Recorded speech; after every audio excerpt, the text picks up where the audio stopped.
Assalamualaikum warahmatullahi wabarakatuh. Kepada yang terhormat Bapak Kepala Sekolah SD Negeri Uji, Bapak Suharto SPG, beserta rekan-rekan guru SD Negeri Uji yang kami hormati, tidak lupa kita panjatkan puja dan puji syukur kehadirat Allah Subhanahu wa Ta'ala yang telah melimpahkan hidayah, taufik dan kesehatan kepada kita sehingga kita dapat melaksanakan kegiatan pada hari ini, yaitu diseminasi pemahaman dan pengalaman penerapan budaya positif. Untuk agar acara di hari ini dapat berjalan dengan lancar sampai di akhir kegiatan, kita berdoa dulu dengan membaca Al-Fatihah bersama-sama.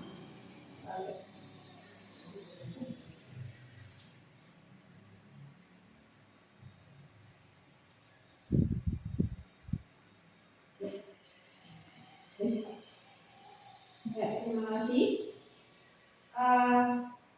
Baik, acara di hari ini saya buka dengan bacaan basmalah secara bersama-sama. Ya, acara selanjutnya adalah prakata atau sambutan dari Bapak Kepala Sekolah yang akan diwakili oleh Ibu Endang Wiyati SPG. Waktu dan tempat kami persilakan.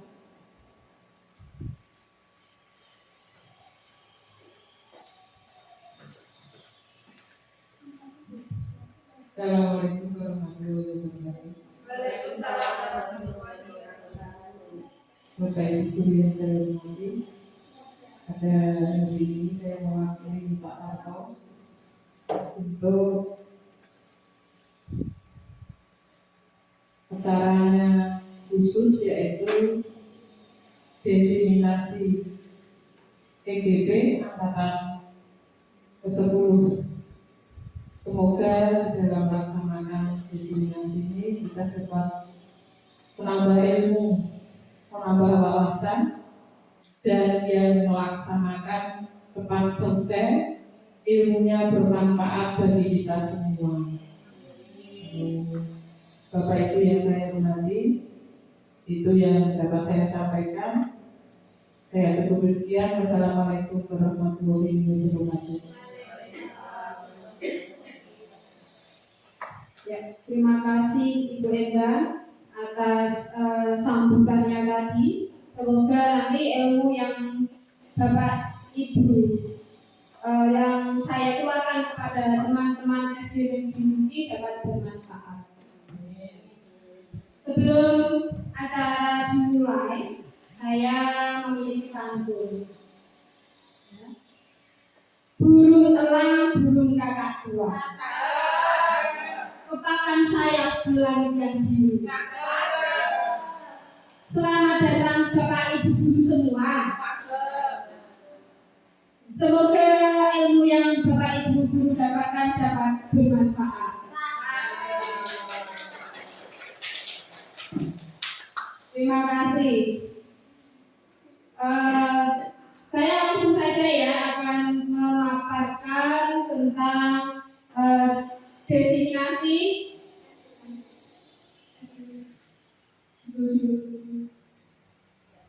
Saya akan memaparkan materi mengenai diseminasi pemahaman pengalaman penerapan budaya positif oleh saya, Dery Susanti, dari SD Negeri Uji TGP Angkatan 10 Kabupaten Brebes.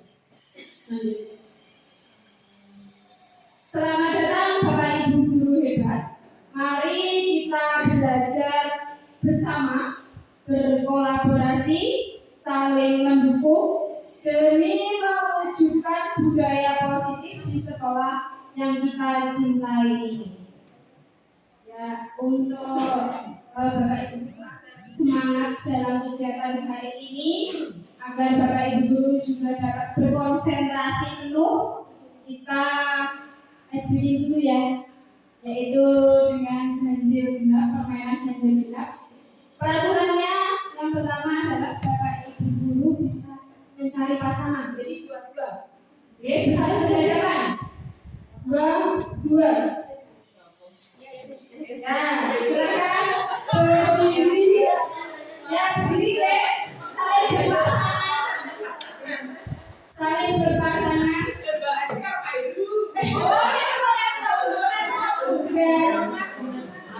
Sudah. Kalau sudah, silakan Bapak Ibu berhadapan.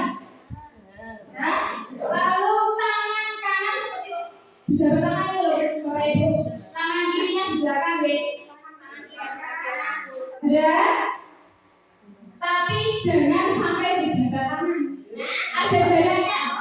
Ada jaraknya ya. Ya. Kalau sudah ya. Kalau sudah, nanti siapa yang menjadi ganjil, siapa yang menjadi genap, silakan diputuskan kelompoknya. Ganjil, siapa yang genap? Ya, sudah ya. Yang ganjil dan yang genap sudah. Kalau sudah, Bapak Ibu Guru, silakan instruksi dari saya.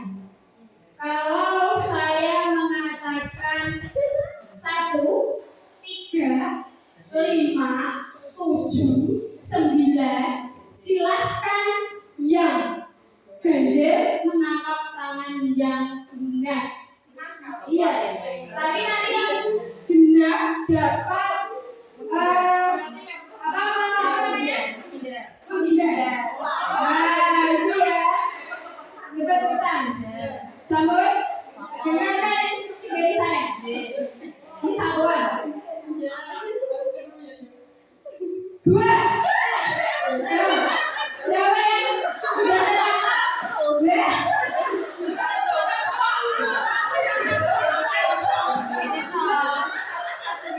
Yang keluar sekarang ya. Kita satuan sudah. Karena kamu keluar. 17.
Sudah semangat? Lanjut.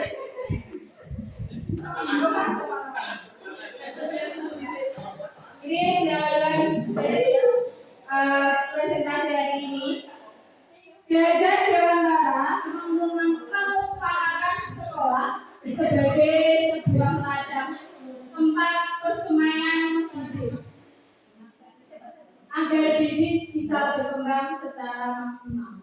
Maka petani dapat memperbaiki kondisi tanah, memelihara bibit tanaman, memberi pupuk dan air, membasmi ulat-ulat atau jamur yang mengganggu hidup bibit tanaman dan lain sebagainya. Dari uraian tersebut, kita dapat memahami bahwa sekolah itu diibaratkan sebagai tanah tempat bercocok tanam. Sehingga guru harus mengusahakan sekolah jadi lingkungan yang menyenangkan, menjaga dan melindungi murid dari hal-hal yang tidak baik. Dengan demikian, karakter murid tumbuh dengan baik sesuai dengan profil pelajar Pancasila. Jadi Bapak Ibu semua, di sini sekolah ini, ladang ini, ya, yang diibaratkan oleh KHD, ladang ini diumpamakan itu sebagai sekolah. Okay. Sedangkan tanaman itu diibaratkan murid. Okay. Sedangkan guru kita ini mengusahakan sekolah itu jadi tempat yang menyenangkan, Bapak Ibu. Menyenangkan, menjaga dan melindungi murid dari hal-hal yang tidak baik. Agar apa? Agar kualitas dari anak didik kita ini dapat tumbuh secara maksimal. Ya, yang dihadapkan itu adalah dengan menanamkan karakter murid sesuai dengan profil pelajar Pancasila. Lanjut. Tujuan dari kegiatan hari ini, aksi nyata budaya positif ini bertujuan menumbuhkan budaya positif di sekolah dengan meyakini nilai-nilai kebajikan universal serta menciptakan murid yang merdeka dan mempunyai disiplin kuat sesuai dengan profil pelajar Pancasila. Sekarang budaya positif. Apa itu budaya positif? Mungkin Bapak Ibu dulu ada yang tahu apa itu budaya positif. Silakan. Terima kasih atas waktunya. Menurut saya, budaya positif itu suatu kebiasaan yang berjalan secara terus-menerus dan itu sendiri budaya yang baik, kebiasaan yang baik. Terima kasih Bu Rizky atas jawabannya. Betul. Budaya positif adalah budaya kebiasaan yang baik dan berjalan secara terus-menerus. Ya, budaya positif itu merupakan nilai-nilai, keyakinan dan kebiasaan di sekolah yang berpihak pada murid dan dapat berkembang menjadi pribadi yang kritis, penuh hormat dan tanggung jawab. Itu. Lanjut. Ini ada konsep budaya positif yang kita pelajari hari ini. Yang pertama adalah perubahan paradigma belajar, lalu ada disiplin positif, motivasi diri manusia, kebutuhan manusia, posisi kontrol restitusi, keyakinan kelas, dilanjutkan dengan segitiga restitusi. Ini ada kegiatan semangat Bapak Ibu. Kegiatan kepalan tangan. Ada A dan B. Jadi saya dan teman saya, A ini saya dan B ini diibaratkan teman saya. Ambil kertas, tuliskan benda atau sesuatu yang sangat berharga untuk Anda. Letakkan di salah satu tangan Anda dan genggam benda atau sesuatu tersebut dengan segala daya. Lepas buat apa? Teman Anda, B ini ya, akan mencoba dengan sekuat tenaga, dengan berbagai cara untuk meminta Anda memberikan benda tersebut. B atau teman saya ini bisa membujuk, bisa mengancam, menghardik, merayu, atau menyuap apa saja agar dapat membuka kepalan tangan saya. Apa yang terjadi?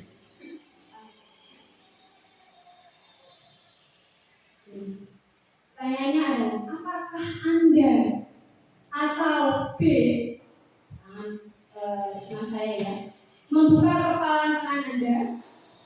Mengapa? Apa alasan Anda atau B membuka kepalan tangan Anda? Selanjutnya, apakah Anda atau B menutup kepalan tangan Anda? Mengapa? Apa alasan Anda atau B tetap menutup kepalan tangan Anda? Yang ketiga, dalam kegiatan ini sesungguhnya siapa yang memegang kendali atau kontrol untuk membuka atau menutup kepalan tangan? Siapa ini? Kira-kira dari jawaban ini apa? Jawaban dari Bapak itu apa? Dalam kegiatan ini sesungguhnya siapa yang memegang kendali atau kontrol untuk membuka atau menutup kepalan tangan Anda? Kira-kira? Apakah dari faktor luar atau dari dalam diri saya sendiri? Dari dalam diri. Kemauan kita ya, dalam diri kita sendiri. Selanjutnya, yang pertama adalah pembelajaran dengan paradigma baru. Pembelajaran dengan paradigma baru ini dirancang berdasarkan pembelajaran yang terdiferensiasi, sehingga setiap siswa ini belajar sesuai dengan kebutuhan dari tahapan perkembangan untuk mewujudkan profil pelajar tadi. Terdiferensiasi. Terdiferensiasi itu artinya apa? Adanya perbedaan. Jadi setiap anak ini memiliki kebutuhan yang berbeda-beda. Satu kelas anak, kelas DJ kita, atau kelas 4 yang saya pegang ya, itu ada 35 anak. Tentunya kebutuhan anak dari 35 siswa itu tentunya tidak sama, tentunya berbeda. Kenapa berbeda? Karena kompetensinya anak atau kemampuan anak itu tentunya berbeda. Terkadang kita itu sudah mengucap anak atau sudah memberitahu anak ini kurang dalam akademik. Padahal kalau kita gali lagi, ternyata anak ini memiliki kompetensi, memiliki kemampuan di bidang lain. Contohnya dalam olahraga atau dalam seni. Jadi tugas dari dulu bagaimana kita memaksimalkan kemampuan anak. Itu dengan apa? Tentunya dengan mewujudkan profil pelajar Pancasila. Profil pelajar Pancasila sendiri ada berapa dimensi? Ada 6. Yang pertama adalah yang pertama apa? Ya, beriman dan bertakwa kepada Tuhan yang Maha Esa dan berakhlak mulia. Yang kedua, berkebinekaan global. Yang ketiga, bergotong royong. Yang keempat, kreatif. Yang kelima, bernaradis. Yang keenam adalah mandiri. Jadi pembelajaran dengan paradigma baru ini adalah pembelajaran dengan menggunakan apa? Kurikulum merdeka. Pembelajaran kurikulum merdeka itu adalah pembelajaran yang berorientasi pada penguatan kompetensi si anak. Karena memang kompetensi si anak itu adalah berbeda-beda. Dan pengembangan karakter sesuai dengan nilai-nilai Pancasila. Ya, ada 6 dimensi nilai itu. Lalu apa yang selanjutnya yang sering kita praktekkan? Ya, sebelum saya ini belajar menjadi calon guru penggerak, saya ini masih mempraktekkan dengan pembelajaran yang berorientasi pada guru. Jadi gurunya ini yang berceramah. Tetapi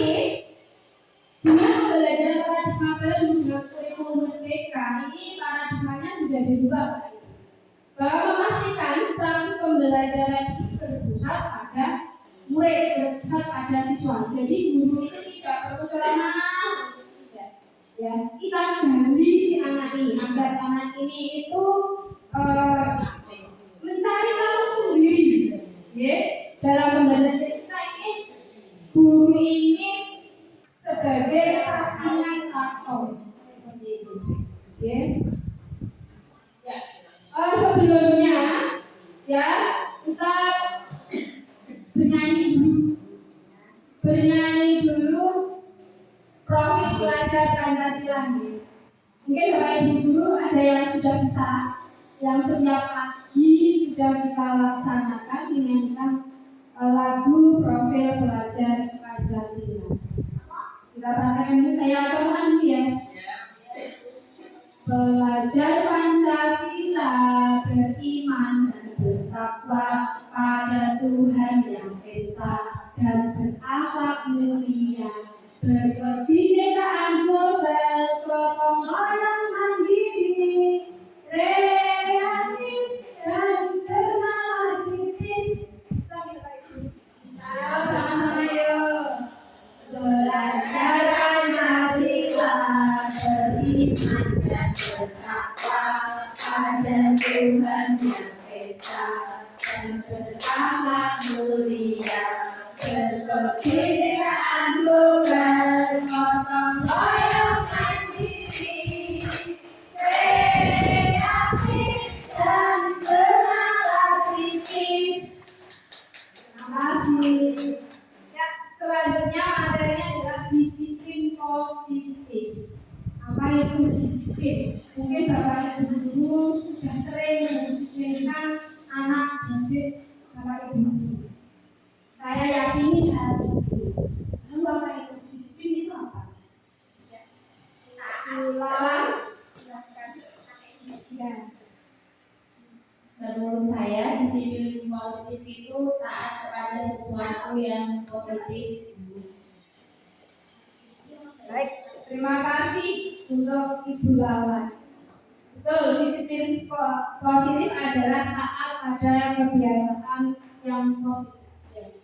Iya, disiplin positif ini adalah salah satu cara penerapan disiplin yang bertujuan untuk menumbuhkan kesadaran dari dalam diri. Jadi dari internal si anak sendiri ya, dari dalam diri si anak, serta memberdayakan anak untuk melakukan sesuatu tanpa adanya sokongan, tanpa adanya ancaman, tanpa adanya hukuman ataupun hadiah. Contohnya ada anak yang tidak mengerjakan PR, itu tentunya termasuk salah satu yang melanggar kedisiplinan gitu.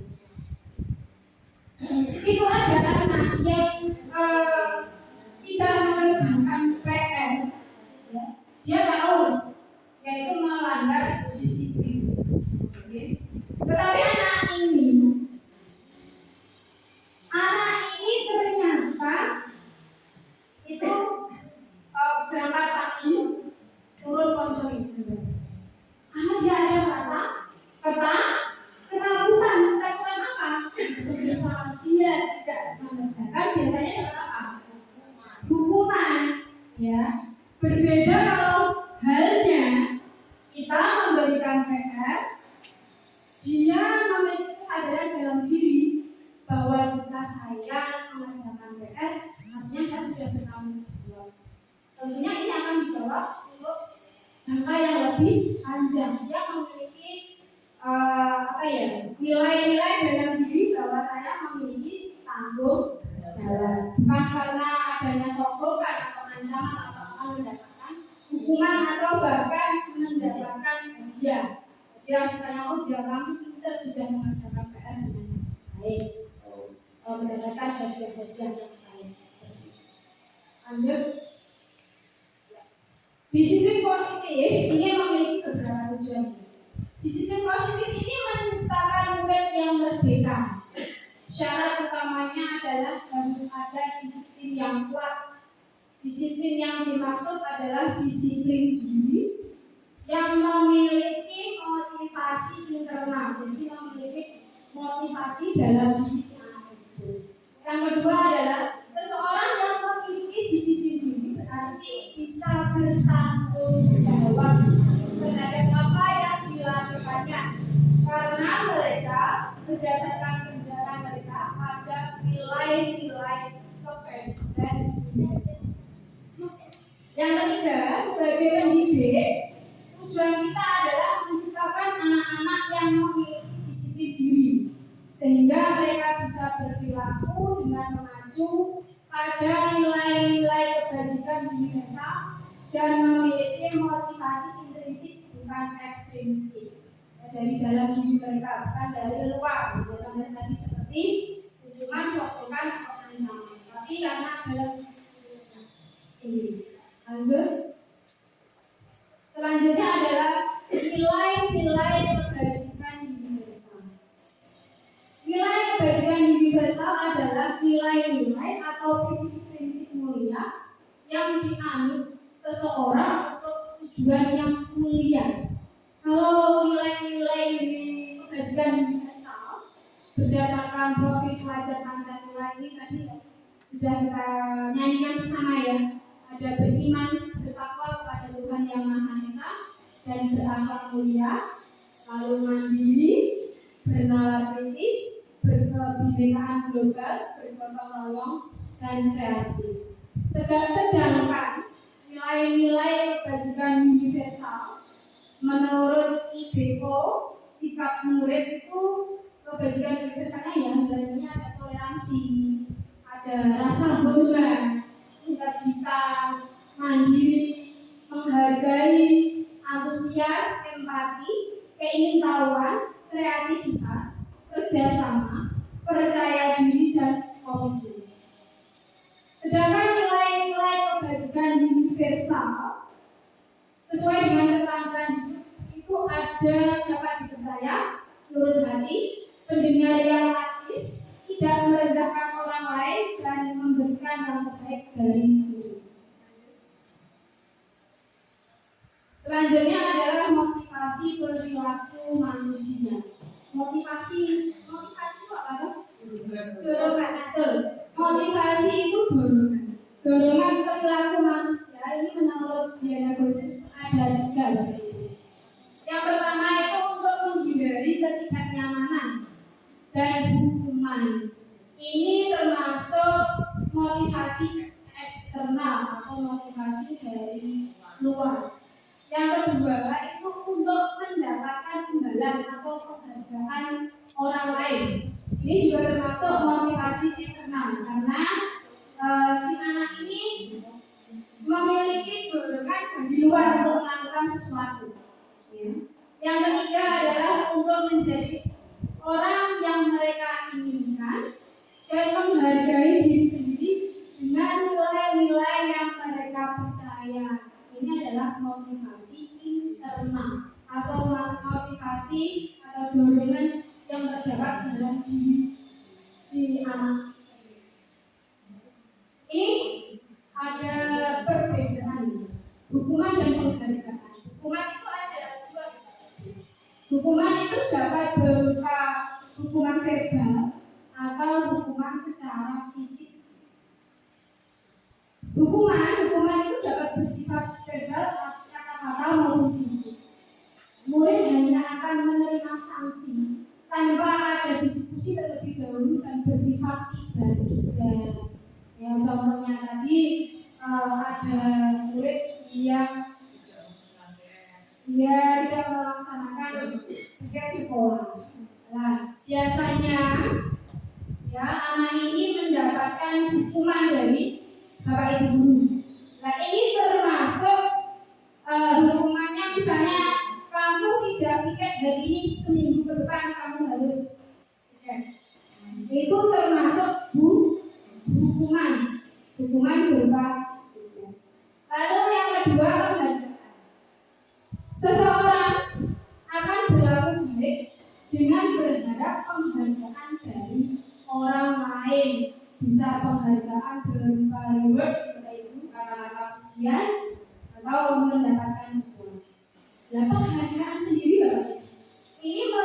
hubungan karena membuat orang lain yang tidak dapat menghargakan menjadi diri. Ya, hukuman itu Bapak Ibu, saya kembali lagi ke hukuman. Hukuman itu dapat menghancurkan si anak, dapat merusak mental si anak. Dia merasa tidak berharga karena hukuman tersebut. Dia merasa tersakiti, seperti itu ya. Sedangkan penghargaan itu dapat berlaku baik atau buruk itu tergantung ya. Lanjut.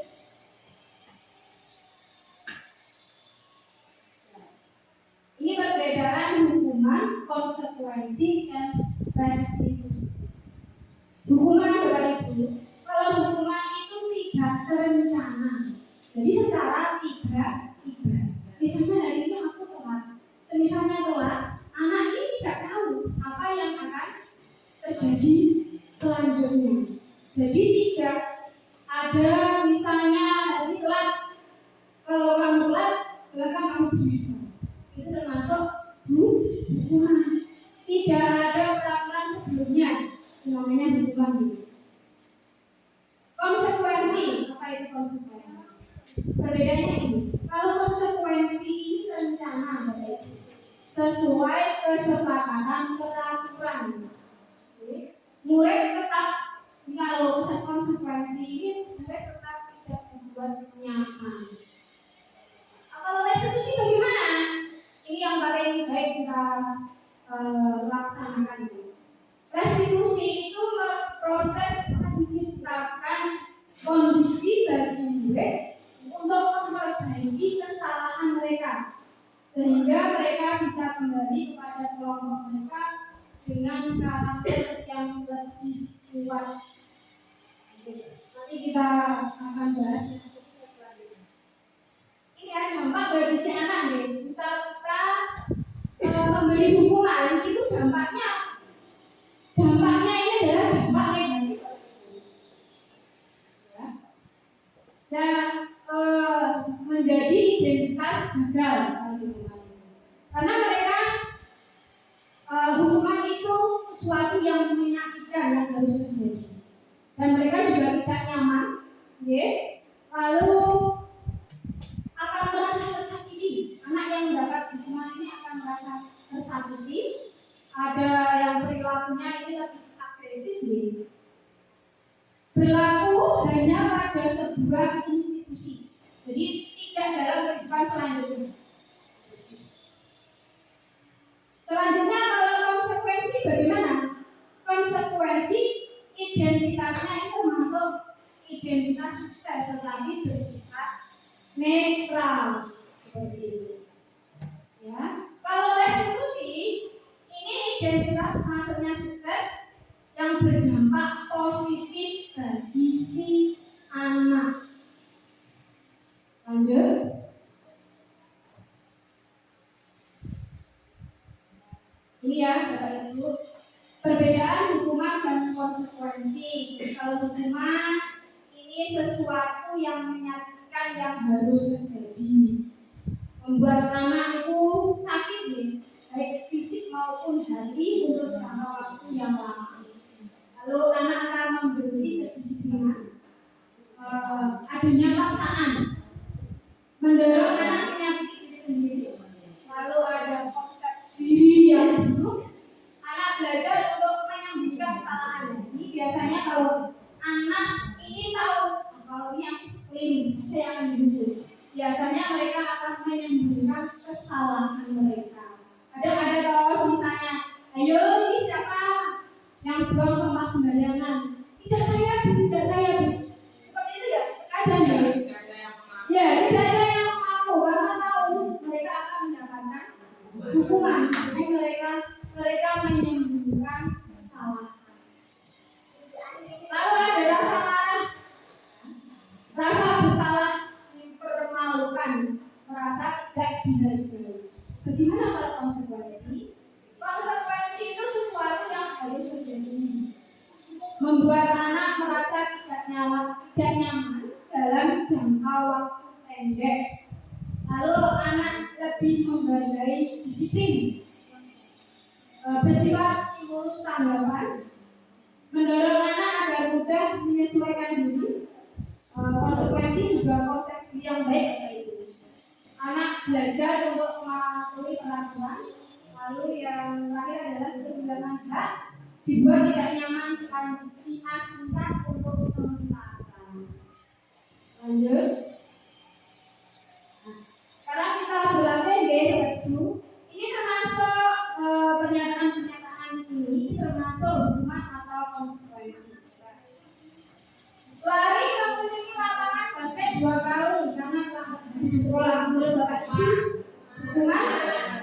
hukuman ya. Nah, yang kedua, membersihkan coretannya yang dibuat di meja tulisnya. Konsekuensi. Lanjut, murid diminta push up karena tidak menggunakan masker sekolah. Hukuman apa konsekuensi? Hukuman. Baik. Yang lanjut, gantikan kertas tugas temannya yang dia coret. Konsekuensi. Lalu berjemur di lapangan basket pukul 12 siang karena mengobrol dengan teman. Hukuman apa konsekuensi Bapak Ibu? Hukuman. Lalu murid diminta berpanjang kaki karena tidak memakai sepatu berwarna hitam sesuai peraturan sekolah. Konsekuensi apa hukuman? Coba kita lihat deh jawabannya deh. Berdiri di depan kelas sambil mengangkat kaki satu karena tidak bisa menjawab. Coba kita lihat jawabannya. Nah, lalu memilih lapangan basket 2 kali karena terlambat hadir di sekolah. Hukuman Bapak Ibu. Nah, membersihkan coretannya yang dibuat di meja tulisnya. Ini konsekuensi. Lalu murid diminta push up karena tidak menggunakan masker di sekolah. Juga hukuman. Menggantikan kertas tugas temannya yang dia coret, konsekuensi oke. Lalu berjemur di lapangan basket pukul 12 siang karena mengobrol dengan hukuman. Lalu murid diminta berpanjang kaki karena tidak memakai sepatu berwarna hitam sesuai peraturan sekolah. Nah, tadi siapa yang menjawab konsekuensi? Saya. Bagaimana Bu? Ya, kayaknya gitu. Begini, Ya. alasannya itu karena aturan kan sudah disepakati. Ya. Kenapa dia melanggar? Nah, berarti kan dia tidak punya konsekuensi untuk mematuhi aturan yang sudah disepakati. Terima kasih.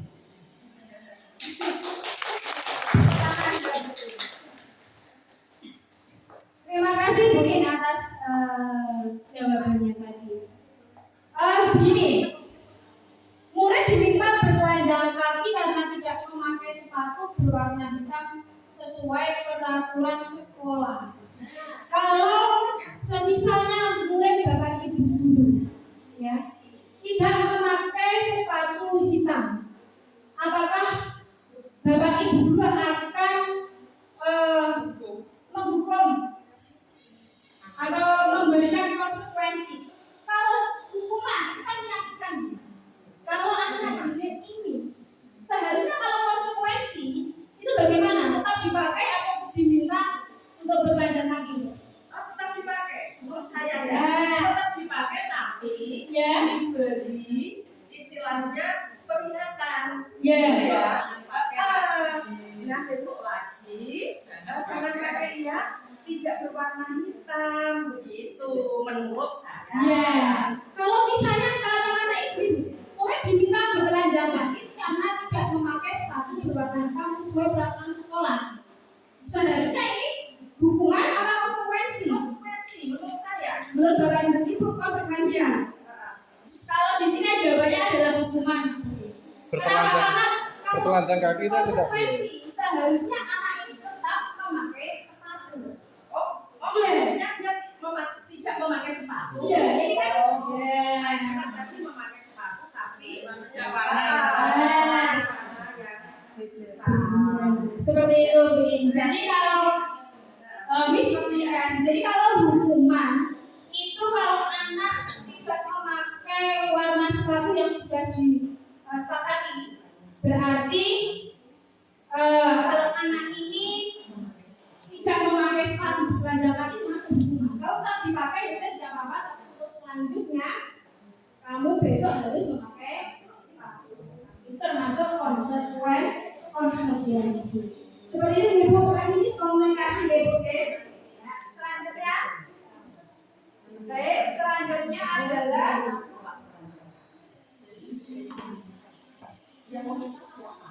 lima kebutuhan dasar manusia.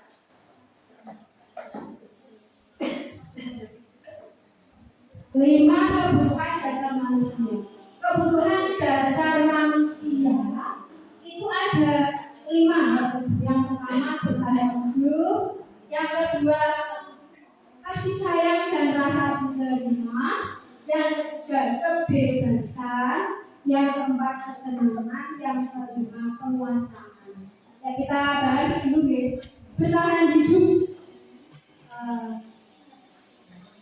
Sebelumnya coba kebutuhan itu apa? Mungkin Bapak Ibu bisa menjelaskan kebutuhan itu apa? Mungkin Bu Endang.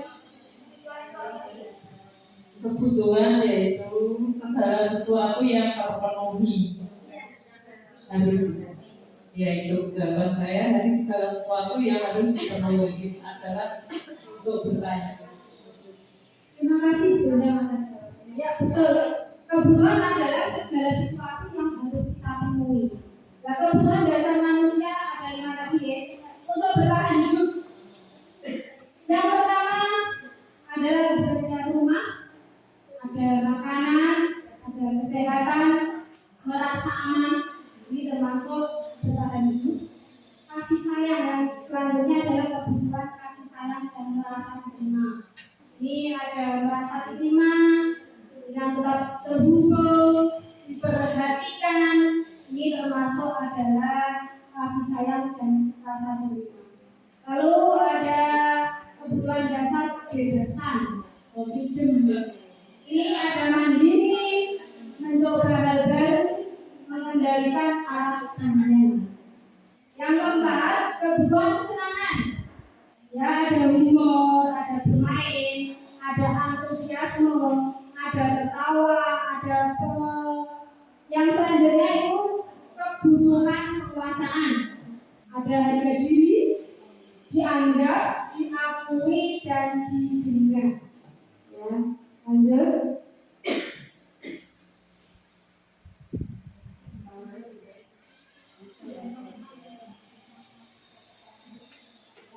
Ini ada kasus Bapak Ibu.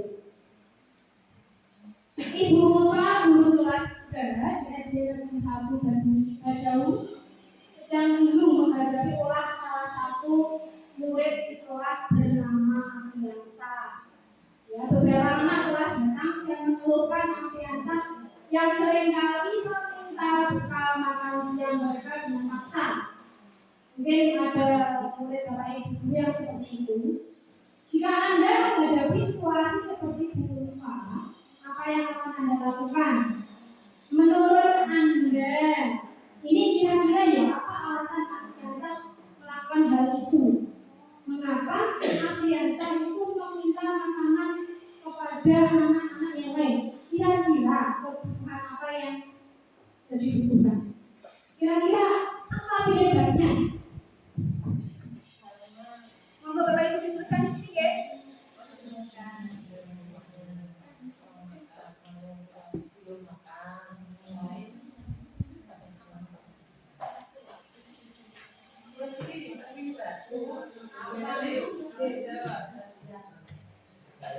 Alasannya kenapa Afriansa ini meminta makanan kepada temannya? Kira-kira apa alasannya? Kalau sudah silakan Bapak Ibu bisa menambahkan. Sudah menerima semua B, kertasnya B. Silakan ditulis kira-kira apa alasan Afriansa itu melakukan atau mau minta makanan kepada temannya. Kira-kira kenapa gitu?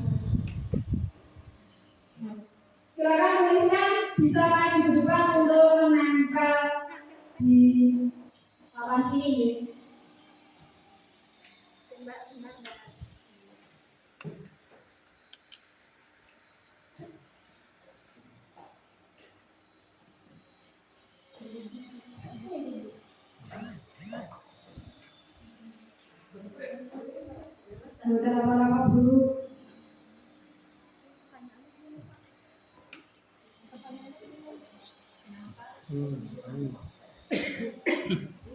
Silakan.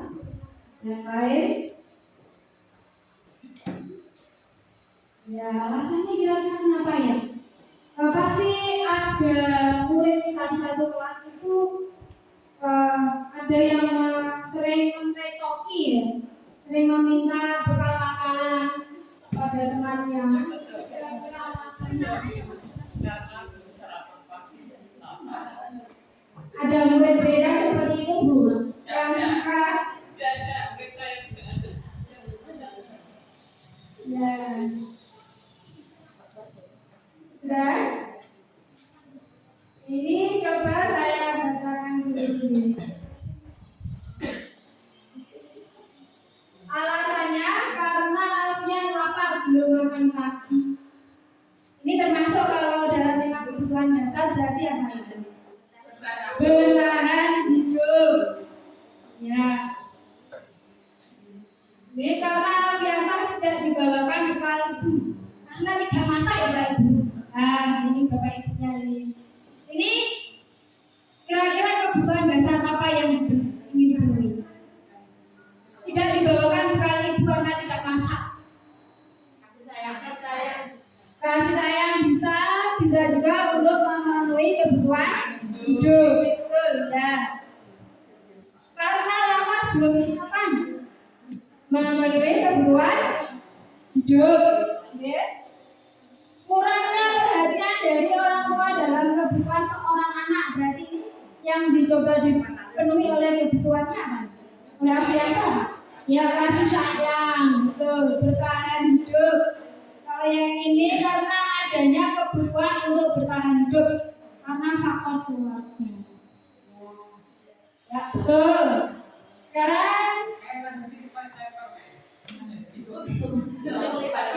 ya silakan dijawab dulu. Kira-kira ada alasan yang lain tidak? Nah, alasannya apa juga? Karena tidak membawa bekal dan masih merasa lapar Bapak Ibu. Bisa juga tidak membawa uang saku. Masih merasa lapar berarti apa? Kebutuhan apa yang ya kebutuhan bertahan hidup.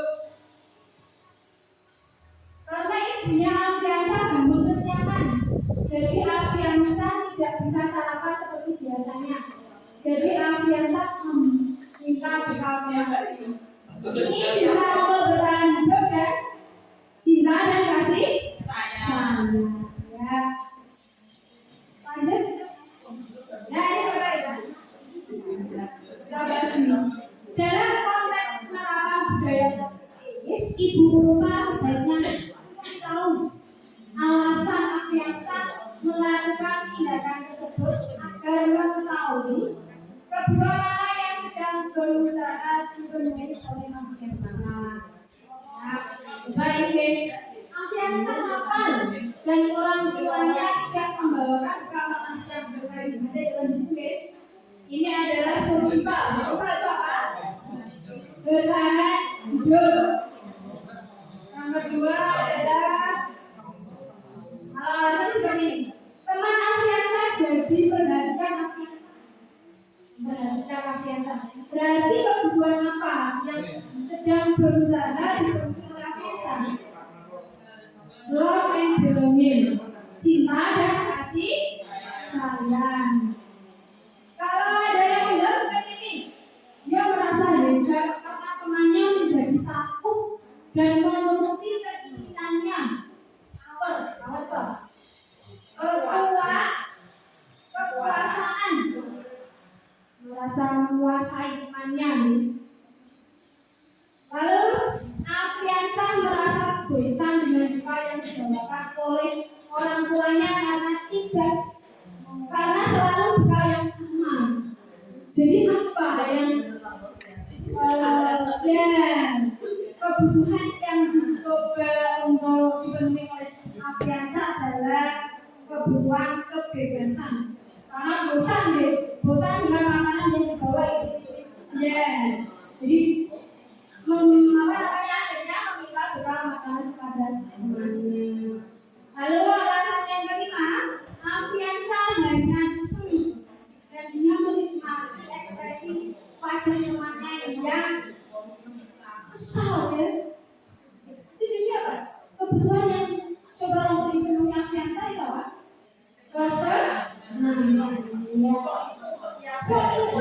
Mungkin ada di Bapak Ibu yang iseng kepada temannya. Ini ada kelas itu. Saya memiliki murid kelas 4, tapi sekarang sudah naik kelas 5. Kelas 5 ini luar biasa, murid yang luar biasa. Ini saya dulu memiliki murid yang bernama Farhan. Mungkin Bapak Ibu sudah tahu ya kelas 5 ini. Ibu wali kelasnya, Ibu Nuri mungkin lebih tahu. Kalau Farhan itu kalau dalam kelas ini semuanya bukan main, selalu mengganggu temannya. Artinya apa? Temannya marah, marah akhirnya selalu Bu Farhan itu Bu selalu menjadi saya. Bisa dijadi bandel, ya si Farhan ini marah. Kira-kira apa ya? Dia mencoba untuk dipenuhi kebutuhan sebenarnya. Kira-kira apa? Bumi. Kesenangan. Karena dia merasa senang kalau teman-teman itu dan teman yang lain juga kan sama yang lain itu kan betul ya. Tapi ada teman yang juga sebenarnya betul ya teman yang betul sama senang karena ada teman-teman yang lain juga yang ikut senang bersama. Iya. Jadi kebutuhan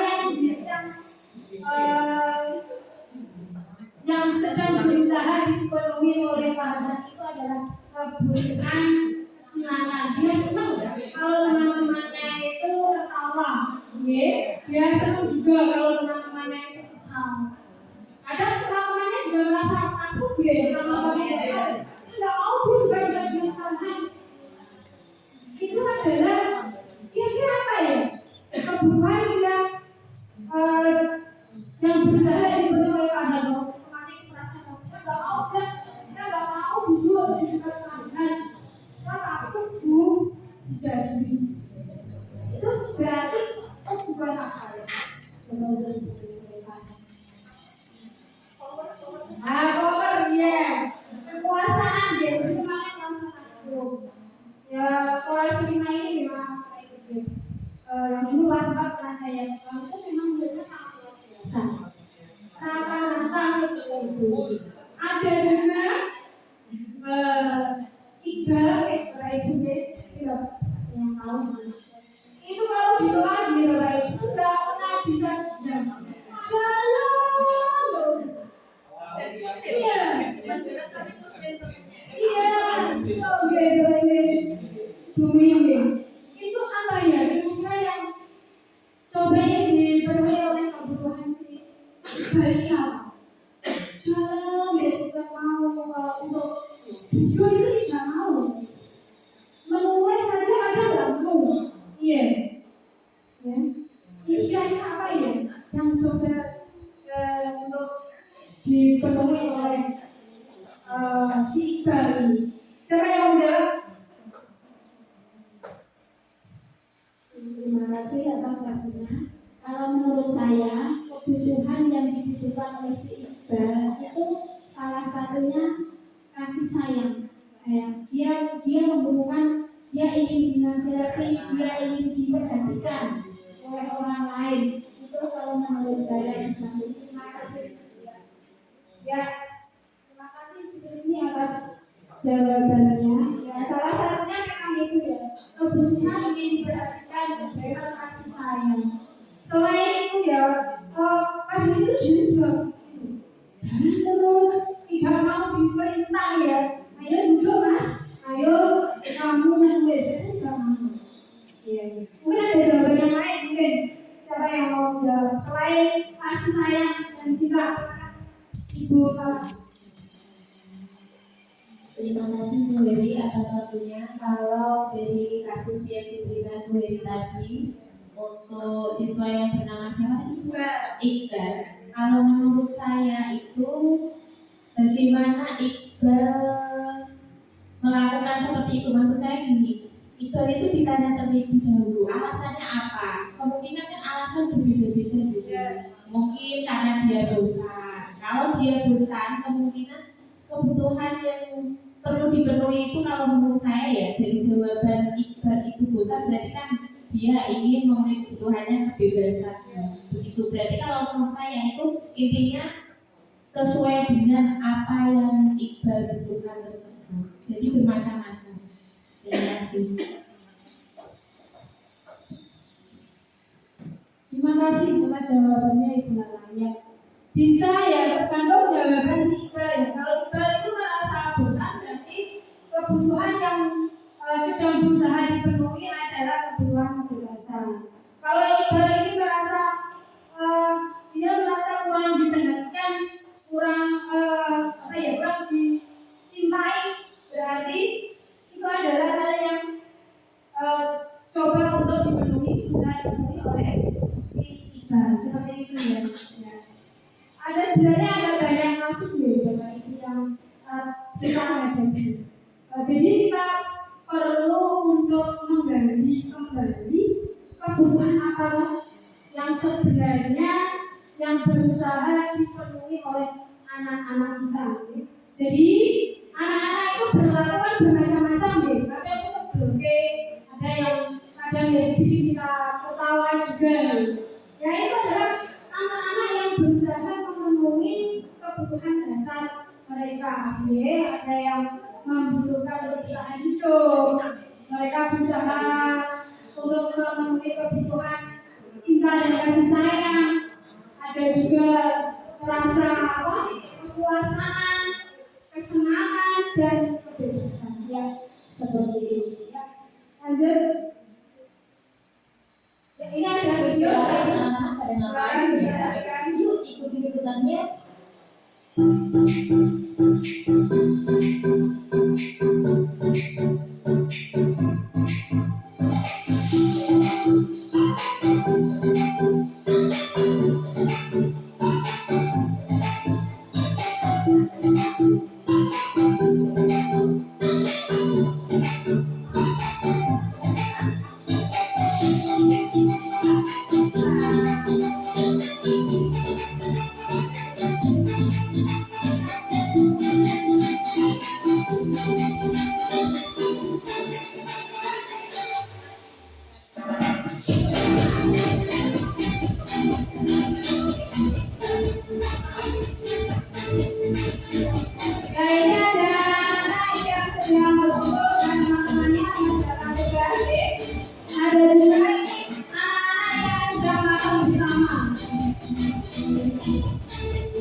Ya dari video ini kebutuhan apa yang berusaha mereka penuhi dari makan bersama dan belajar bersama. Mungkin ada yang ingin menjawab? Silakan, Ibu Muin. Silakan.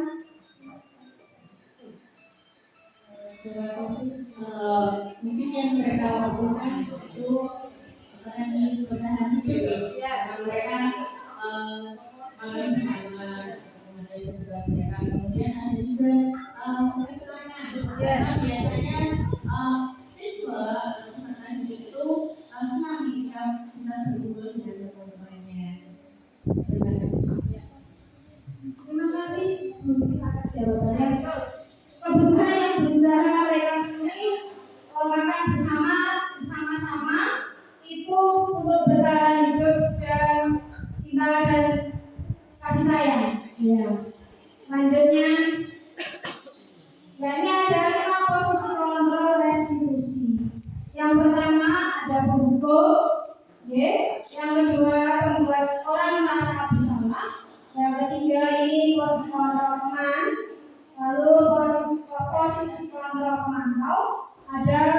posisi kontrol manajer. Lanjut. Baik.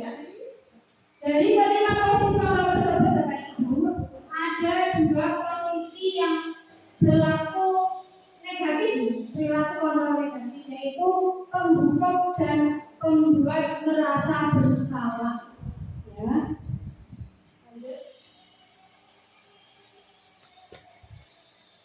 Sedangkan posisi kontrol yang lainnya ada tiga nih. Ini adalah perilaku kontrol positif. Ada teman, ada pemantau, ada manajer.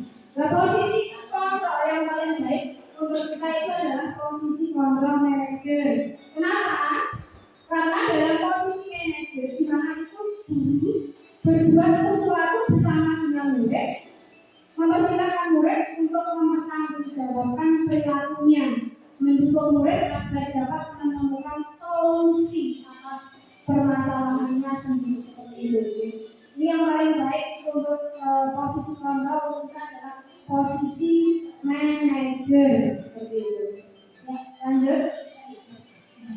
Ya, silakan Bapak Ibu untuk ada sebuah video kemarin deh.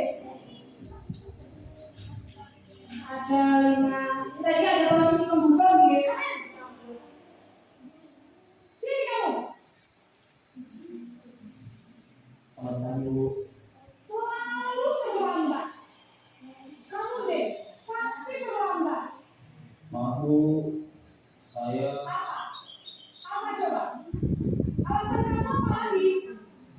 Kapan sih kamu tidak terlambat? Malah sekalian kamu jadi anak saya dasar pemalas. Gak kapok-kapok sih kamu. Sudah berapa kali terlambat? Sana, kamu keliling lapangan basket 2 kali. kenapa saya harus keliling lapangan basket Bu? Kenapa? Kamu lawan ibu. Berani-beraninya jawab. Sudah terlambat, masih berani jawab pula. Sekarang, keliling lapangan basket 5 kali sekalian. Biar kapok. Pergi sana ke lapangan basket.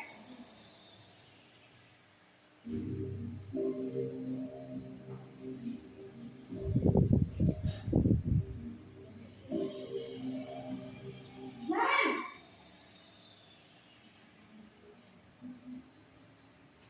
Selamat pagi Bu. Naren. Kamu kenapa terlambat lagi, nak? Ya Tuhan, Naren. Kamu senang ya bikin ibu susah ya?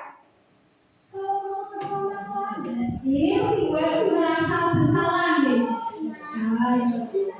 Tidak bisa lihat kamu. Duh, gimana ini? Maaf Bu, Duh, Gusti Naren. Kamu susah ya kalau ibu apa-apa. Membuat merasa bersalah. Ibu harus tulis apa ini di buku absen? Ini kamu sudah sering terlambat loh. Ibu harus apa coba? maaf Bu, maaf sekali. Ya sudah, lain kali jangan bikin ibu susah lagi ya nak ya. Ibu tidak akan mau lagi kalau kamu begini terus. Kata-katanya ini lebih halus nih. Sana cepat, bolos. Maaf ya Bu. Mungkin Bapak Ibu pernah melakukan seperti ini juga gitu. Membuat merasa bersalah. Nah ini posisi teman.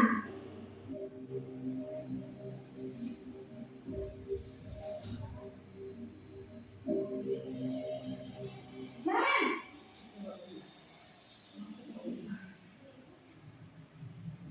Selamat pagi Bu. Wah, sudah jam berapa ini nak? Itu. Ibu sendiri posisinya sebagai teman deh. Mana Ren? Saya udah bangunkan saya Bu. Kamu malah menyalahkan ibu kamu. Kamu bukannya anak yang paling kencang. Kok terlambat sih? Iya Bu, saya memang terlambat bangun tadi. Jadi biarpun saya lari kencang, tetap gak kesenjar Bu. Ya sudah sana. Nanti lain kali larinya lebih kencang lagi ya. Biar gak terlambat lagi. Bikin seneng ibu. Demi ibu. Bisa kan? Bisa lah Bu. Saya murid sama sekolah. Ada yang berbeda nggak bisa kamu. Kamu ini ada saja. Nah, posisi kalau pemantau.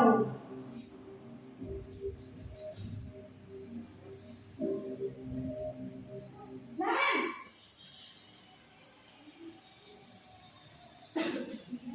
Selamat pagi Bu. Naren, apa peraturan sekolah kita tentang jam berapa kita harus masuk sekolah? Nah, Kita harus di sekolah jam 7 Bu. iya betul. Sekarang sudah jam 7.20. Naren sudah tahu konsekuensinya jika terlambat hadir. Paham Bu. Saya harus tinggal kelas pas jam istirahat selama 20 menit. Iya benar, konsekuensinya demikian. Jadi nanti jam 9.30 pas istirahat, kamu harus tinggal di kelas, kerjakan tugas tambahan untuk ketinggalan kamu, ya. Baik Bu. Posisi manajer ini adalah posisi yang paling baik untuk Bapak Ibu guru ini.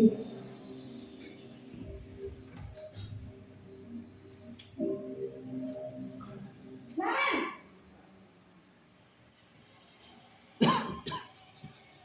memberikan solusi yang sama.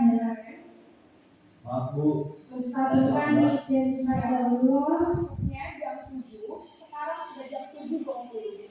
Jadi sekarang bagaimana? Maaf Bu. Memvalidasi tindakan yang salah. Baiklah, Menurut kamu, keyakinan sekolah yang lalu yang ketiga adalah menanyakan keyakinan.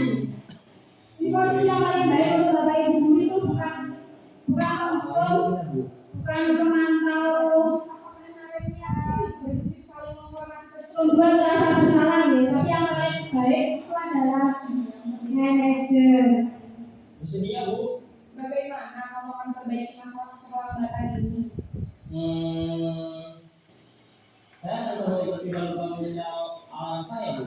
Baik, kalau Naren komentar alam di rumah, ada orang yang kira-kira bisa bantu mengingatkan tidak? Ada Bu. Kakak saya, Kak Emma.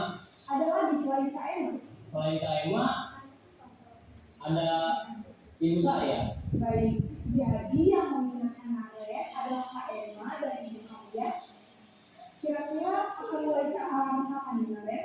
Setelah pulang sekolah, akan segera saya lakukan.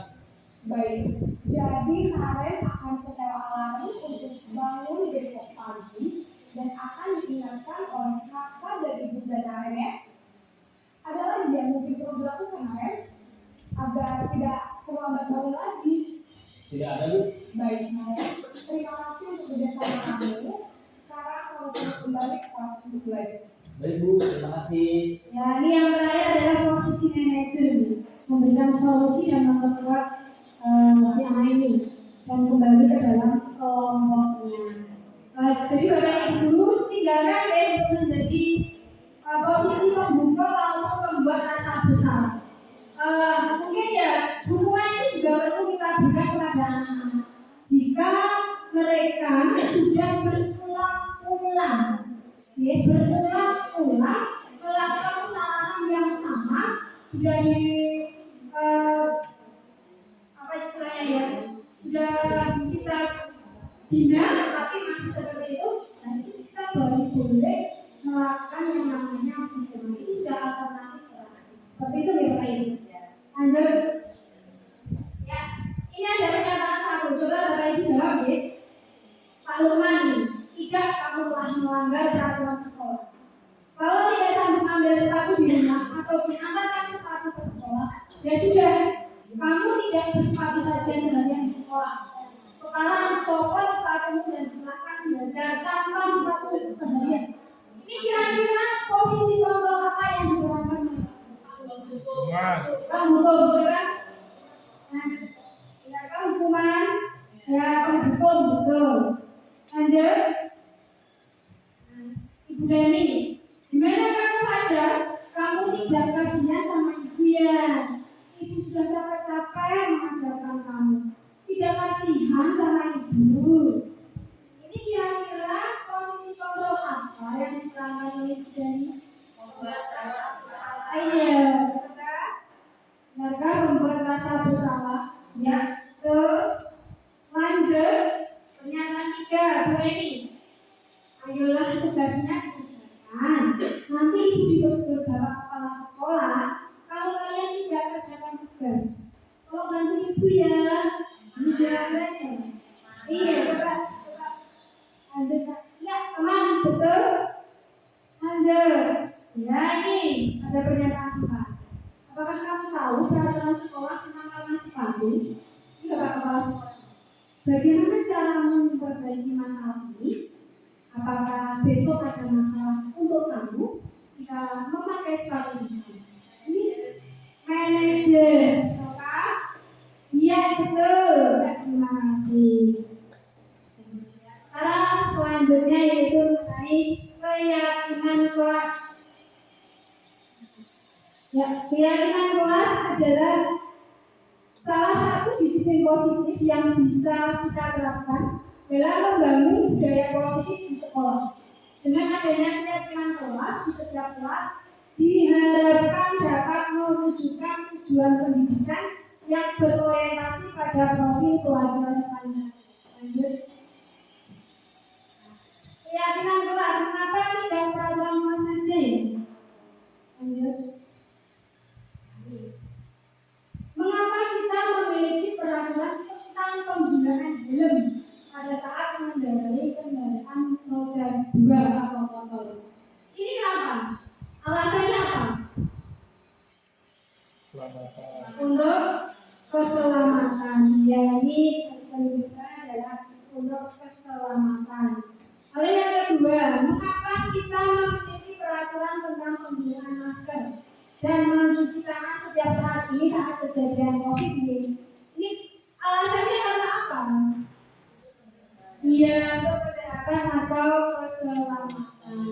Ini ya Bapak Ibu, nilai-nilai keselamatan atau kesehatan inilah yang kita sebut suatu keyakinan, yaitu suatu nilai-nilai kebajikan universal yang disepakati secara tersirat dan tersurat lepas dari latar belakang suku, negara, bangsa maupun agama.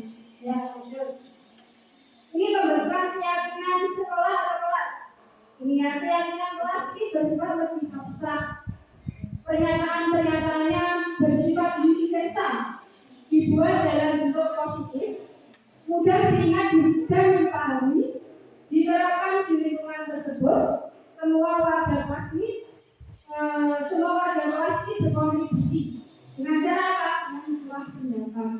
Selanjutnya bersedia meninjau kembali keyakinan kelas dari waktu ke waktu. Prosedur pembentukan keyakinan kelas ini berjuang pendapat, mencatat semua masukan-masukan para murid, lalu susunlah keyakinan kelas sesuai dengan prosedur. Tetapi kita menggunakan kalimatnya itu adalah kalimat positif, jangan negatif. Contohnya negatif itu jangan, tidak boleh, lalu ini contohnya kalimat negatifnya jangan berlari di kelas atau koridor, bisa diganti dengan kalimat positif berjalanlah di kelas atau koridor. Lalu tinjau kembali daftar ulang pendapat yang sudah dicatat, tinjau ulang keyakinan sekolah atau kelas secara bersama-sama. Nah, keyakinan kelas ini jangan terlalu banyak ya Bapak Ibu, agar mudah diingat anak-anak, cukup 3 sampai 7 ya. Selanjutnya, untuk menyetujuinya juga menandatangani keyakinan, dan yang terakhir adalah keyakinan kelas itu bisa dilekatkan di dinding kelas di tempat yang mudah dilihat semua warga. Lanjut, ya, restitusi. Restitusi adalah proses menciptakan kondisi bagi murid untuk memperbaiki kesalahan mereka, sehingga mereka bisa kembali pada kelompok mereka dengan karakter yang lebih kuat. Ini menurut dosen. 9 ini restitusi bukan untuk menebus kesalahan, namun untuk belajar dari kesalahan. memperbaiki hubungan berupa tawaran bukan paksaan. Restitusi itu menuntut untuk melihat ke dalam diri. Restitusi juga mencari kebutuhan dasar yang mendasari tindakan. Jadi misalnya kalau ada anak yang terlambat sekolah, itu kita mencari tahu dulu dasar mereka terlambat itu kenapa. Seperti itu guys. Tidak langsung kita serta-merta memberi hukuman. Lalu restitusi diri adalah cara yang paling baik. Restitusi fokus pada karakter, pembentukan karakter gitu, bukan tindakan. Restitusi fokus pada solusi dan restitusi mengembalikan murid yang berbuat salah pada kelompoknya. Lanjut. Ini ada 3 tahapan segitiga restitusi, yaitu yang pertama menstabilkan identitas, yang kedua validasi tindakan, yang ketiga menanyakan keyakinan. Ya, lanjut. Ya, ini menstabilkan identitas ini dalam langkah-langkah dalam restitusi. Menstabilkan identitas berdasarkan prinsip membuat salah adalah bagian dari proses pembelajaran. Jadi kalau kita itu harus menerima kesalahan dari murid kita, karena kesalahan itu merupakan proses pembelajaran yang mengubah identitas mereka menjadi sukses. Ada beberapa kalimat yang bisa kita gunakan dalam menstabilkan identitas. Misalnya berbuat salah itu tidak apa-apa, tidak ada manusia yang sempurna. Lanjut. Validasi tindakan yang salah. Berdasarkan prinsip bahwa segala perilaku itu sebagai upaya memenuhi kebutuhan tertentu. Nah, ini kita bisa menggunakan kalimat seperti ini. Kamu pasti punya alasan mengapa melakukan hal itu. Kamu terlambat itu alasan. Kenapa kamu melakukan tidak itu? Lanjut. Nah, ini menanyakan keyakinan. Berdasarkan prinsip teori kelompok, bahwa pada dasarnya kita termotivasi secara prinsip. Jadi dalam diri kita, bukan dari luar. Bisa kita menggunakan ini kalimatnya. Apa yang kita percaya sebagai kelas di kelas ini seperti itu ya. Apa keyakinan yang sudah kamu langgar? Apa nilai-nilai umum yang telah kita sepakati? Lanjut. Nah, ini adalah restitusi yang saya buat. Ini murid saya Dava. Dava ini dia makan di dalam kelas saat jam pelajaran. Ini alasannya kenapa? Karena dia terlambat bangun. Bangunnya kesiangan. Kenapa? Karena malam sebelum itu dia menonton TV sampai larut malam. Akhirnya dia bangun kesiangan karena terburu-buru tidak sempat sarapan. Jadi seperti itu. Nah, kita membuat akhirnya mencari solusi bersama bahwa Mas Dava ini berjanji kalau dia akan tidur lebih awal dengan tidak menonton televisi larut malam. Nah, seperti itu guys. Ini contoh segitiga restitusi yang sudah saya laksanakan. Seperti itu guys.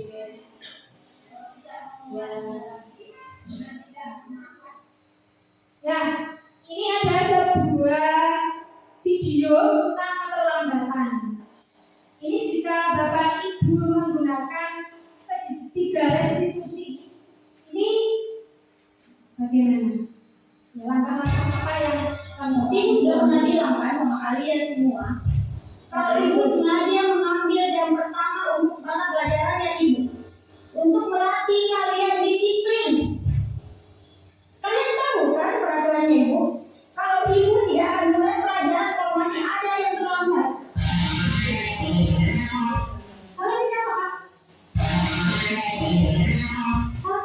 Dari murid kan?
Selamat pagi anak-anak.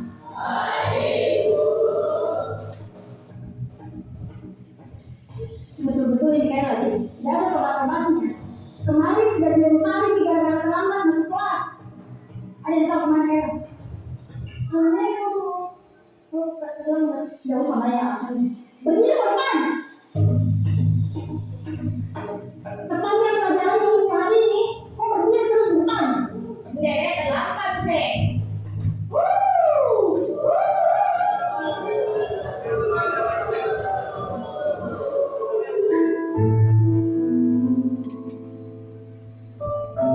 Di hari selanjutnya, Mikaela sudah masuk sekolah.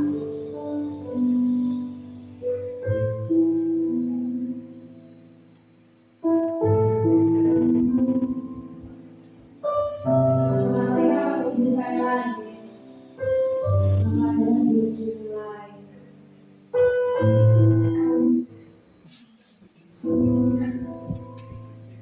Sudah 1 jam lebih nih kayak tidak datang. Kira-kira bentuk kemana kayaknya? Mungkin hari ini tidak masuk ya Bu, karena aku tidak dikasih surat orang tuanya.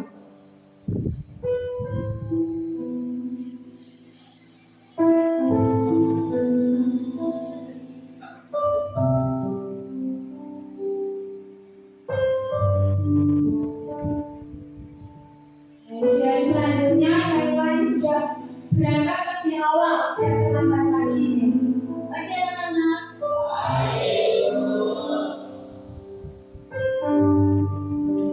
Mas sudah kalah. Sudah terlambat apa lagi? Kalah depan Bu. Berapa Bu? Berdiri posisi. Hari ini saya tidak terlambat Bu dan tenang seperti buku. Kok tidak masuk kamar? Sekarang jelaskan kok kepada kita semua di sini kenapa kok selalu terlambat dan malam hari kok tidak masuk. Kaila, jelaskan kok. Bicara kok. Kaila. Maafkan tak teman-teman. Karena gara-gara saya, kalian semua tidak belajar. Hal yang pertama, saya terlambat karena mamaku yang berdarah.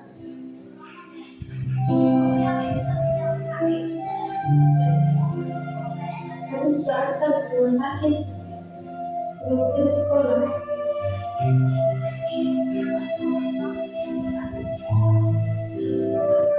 Yang kedua, terlambat ke sekolah karena harus ke rumah sakit selama makanan mamaku tidak bisa di sekolah. Hari ketiga kembali, saya tidak masuk sekolah.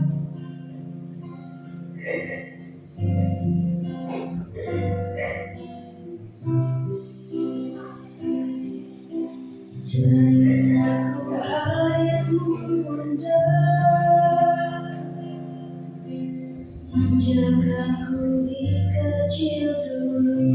Saya berpikir bahwa Apakah tergetar hatimu di sini anakku terjatuh? Tak ada tempatku mengadu, tangisku dalam sendiriku. kalau bukan mamaku suruh berdiri di sini, tidak apa-apa tak masuk sekolah hari ini. Sekiranya kalian semua menempati Kak, lepaskan Pak, depan lepas. Sekiranya kita menunggu Kak, hukum Pak.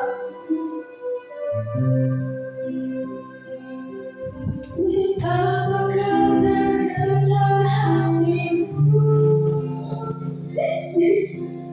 di sini anakku terjatuh? Ya, setelah Bapak Ibu melihat video tadi, apa yang dikurangkan?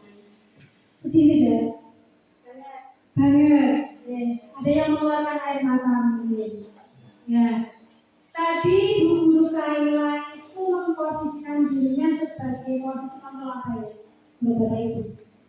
Hukum. Sebaiknya bagaimana kalau kita terapkan dalam segitiga restitusi? Seharusnya langkah-langkah apa yang harus kita ambil? Ya, siapa ini yang mau menjawab? Tidak. Coba. Ada yang mau menjawab? Tadi posisinya Ibu Guru katakan sebagai penghukum. Nah, kita dalam misalnya kita menjadikan mengambil posisi sebagai manajer, itu kita menerapkan segitiga restitusi. Dalam langkah-langkah apa yang bisa kita terapkan di dalam menangani kasus ini? Ya, dan seperti di sini. Terima kasih. Menurut saya itu sebagai seorang pendidik yang pertama kita lakukan karena seringnya terlambat itu kita cari tahu dulu permasalahannya. Kenapa si Kayla ini kok sering terlambat? Nah, kita cari tahu bisa lewat dari temannya, bahkan kemudian kita tanya langsung ke Kaylanya. Kita dengarkan dulu penjelasan Kayla itu seperti apa.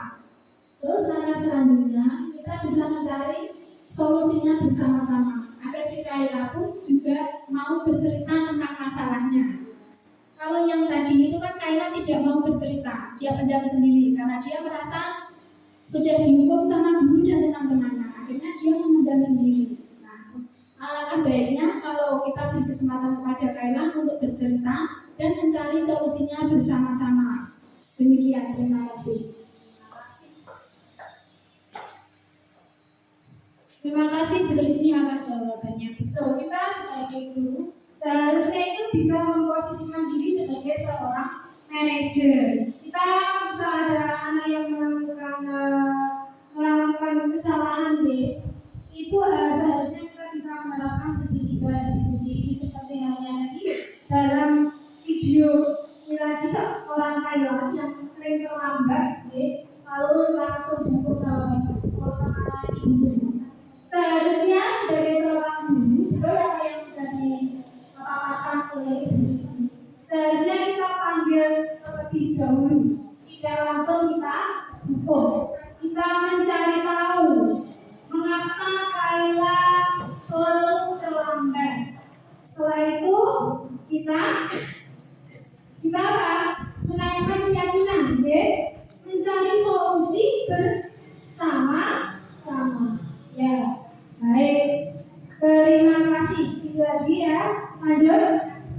Terima kasih ya. Oke, ada sebelum saya ini, ada yang belum mungkin ada yang ingin ditanyakan dari presentasi dia ini. Ada yang ingin bertanya? Oh, ya.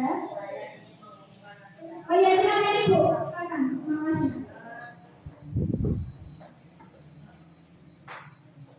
Dengan melihat tayangan video tadi, Ya. saya kira sikap guru itu tadi sangat tidak baik. Yang pertama, Kayla datang tiba-tiba ditanya di mana dadinya. Sedangkan di situ adalah anak-anak yang kelasnya sudah SMA.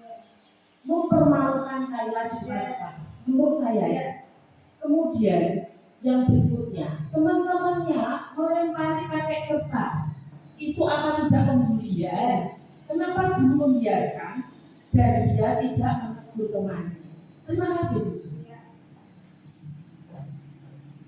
Terima kasih atas tanggapan dari Ibu Indah.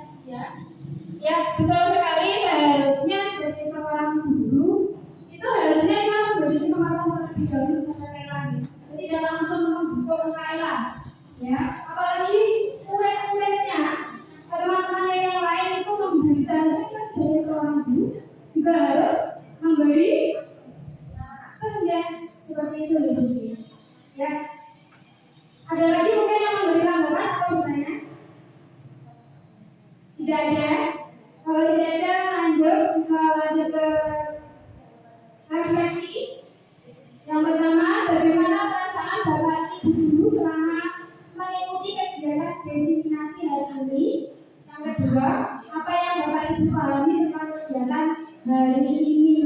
Jadi saya yang mencoba untuk merefleksikan kegiatan di hari ini. Bapak Lamen, refleksi Pak. Ya.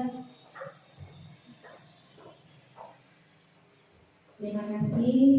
Refleksi dari pertanyaan Ibu dari Susanti yang pertama itu bagaimana perasaan Bapak Ibu guru selama mengikuti kegiatan desiminasi hari ini. Saya pribadi perasaannya sangat senang sekali Bu. Dari paparan materi yang dengan tadi saya bisa mengetahui bahwa menjadi seorang guru itu haruslah bisa mengetahui yang pertama tadi dari ada 5 posisi kontrol, terus kebutuhan dasar manusia, dan ternyata dari masalah yang dipaparkan dari video tadi itu menjadikan saya terharu. Oh, ternyata dari guru itu harusnya bisa memberikan solusi, bukan jadi penghukum saja. Kemudian dari soal yang kedua yaitu apa yang Bapak dan Ibu pahami tentang kegiatan hari ini. Jadi seperti tadi yang sudah saya sampaikan bahwa tadi menjadi guru harus mengetahui ada 5 topik atau konsep budaya positif tadi. Terima kasih. Terima kasih Mbak Lala sudah merefleksikan kegiatan pada hari ini. Sudah di penghujung kegiatan deh. Dan saya akhiri apabila ada tutur kata dan sikap saya yang kurang berkenan di hati Bapak Ibu, saya mohon maaf sedalam-dalamnya. Akhir kata, wassalamualaikum warahmatullahi wabarakatuh.